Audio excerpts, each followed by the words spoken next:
తెరకొట్టే కారం రంగు రుచి ఆచి కారం పొడి. తెలంగాణలో మున్సిపల్ ఎన్నికల నాగారం మోగడంతో అన్ని పార్టీలు పోటీకి సై అంటున్నాయి. ఒకవైపు నామినేషన్ల పర్వం కొనసాగుతుండగానే మంత్రులు ఆయా పార్లమెంటు నియోజకవర్గం పరిధిలో కాంగ్రెస్ పార్టీ తరపున పోటీలో ఉండే మేయర్, చైర్మన్ అభ్యర్థులను వార్డుల సభ్యులను ఎంపిక చేస్తున్నారు. సీఎం సూచనలతో అటు కార్పొరేషన్, ఇటు మున్సిపాలిటీలో గెలిపే టార్గెట్గా మంత్రులు పావులు కలుపుతున్నారు.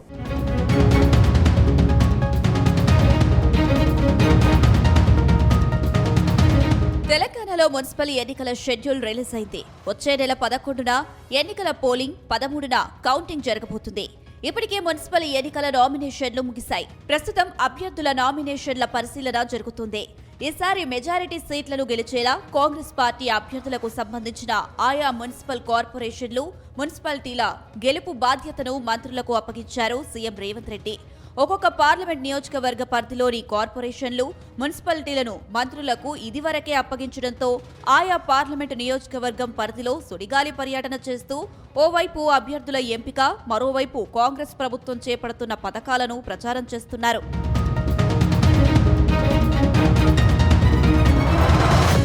రాష్ట్ర వ్యాప్తంగా ఇప్పటికే మున్సిపల్ ఇన్ఛార్జ్ మంత్రులు జిల్లాలో పర్యటిస్తున్నారు.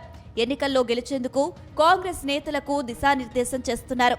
తాజాగా మంత్రి పొంగులేటి శ్రీనివాసరెడ్డి వరంగల్ పార్లమెంటు పరిధిలో వర్తనపేటలో పర్యటించారు. ఆ పట్టణంలో సుమారు 294 కోట్ల రూపాయల అభివృద్ధి పనులకు శంకుస్థాపన కూడా చేశారు. పెద్దపల్లి పార్లమెంటు నియోజకవర్గ పరిధిలో మంచిర్యాల పట్టణంలో పర్యటించారు మంత్రి జూపల్లి కృష్ణారావు. అలాగే రామకృష్ణాపురం, చెన్నూరు మున్సిపాలిటీలలో సుడిగాలి పర్యటన చేశారు మంత్రి జూపల్లి కృష్ణారావు. ఇక డిప్యూటీ సీఎం బట్టి విక్రమార్క మదిరాలో పర్యటించారు. మంత్రులు, ఎమ్మెల్యేలు, కార్పొరేషన్ చైర్మన్లు, కాంగ్రెస్ నేతలు, కార్యకర్తలు అంతా ఉమ్మడి కుటుంబంలా భావించి ప్రజాప్రభుత్వం చేపట్టిన అభివృద్ధి సంక్షేమ కార్యక్రమాలను ప్రజలకు వివరించి కాంగ్రెస్ అభ్యర్థులను గెలిపించాలని కోరుతున్నారు.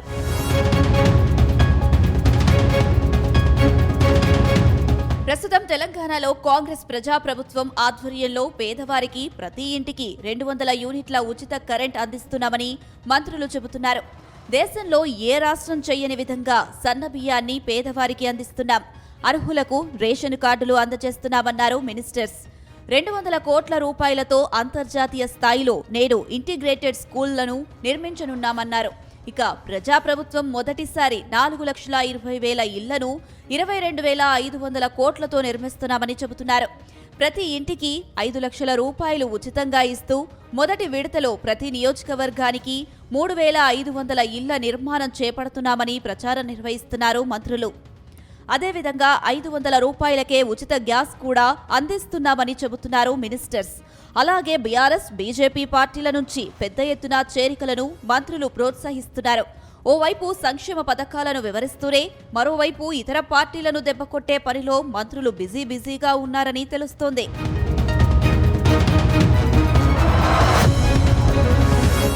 మరోవైపు మున్సిపల్ ఎన్నికల్లో కాంగ్రెస్ అభ్యర్థులను దీవించి పెద్ద ఎత్తున గెలిపించాలని డిప్యూటీ సీఎం బట్టి విక్రమార్క అంటున్నారు. 2047 విజన్ డాక్యుమెంట్ ప్రకారం $3 ట్రిలియన్ ఎకానమీ సాధించడమే లక్ష్యంగా ప్రపంచంతో పోటీ పడేందుకు మున్సిపల్ ఎన్నికల్లో కాంగ్రెస్ అభ్యర్థులను గెలిపించాలంటున్నారు. పట్టణ ప్రాంతాల్లో మహిళలు ఆర్థికంగా నిలదొక్కునేందుకు మెప్మా ద్వారా మున్సిపాలిటీలలో మహిళలకు 6,000 కోట్ల వడ్డీ లేని రుణాలు పంపిణీ చేశామన్నారు. గతంలో రేషన్ కార్డుల కోసం చూసి అలసిపోయిన వారందరికీ కొత్తగా రేషన్ కార్డులు పంపిణీ చేశామని గుర్తు చేస్తున్నారు.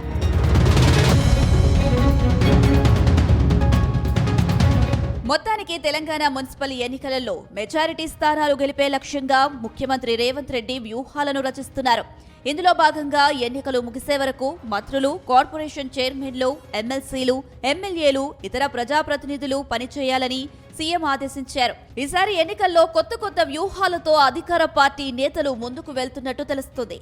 ఓవైపున ప్రభుత్వ సంక్షేమ పథకాలను ప్రజలకు వివరిస్తూనే మరోవైపు ఇతర పార్టీల నేతలను పెద్ద ఎత్తున ఆకర్షించేలా నేతలు పావులు కదుపుతున్నారని తెలుస్తోంది.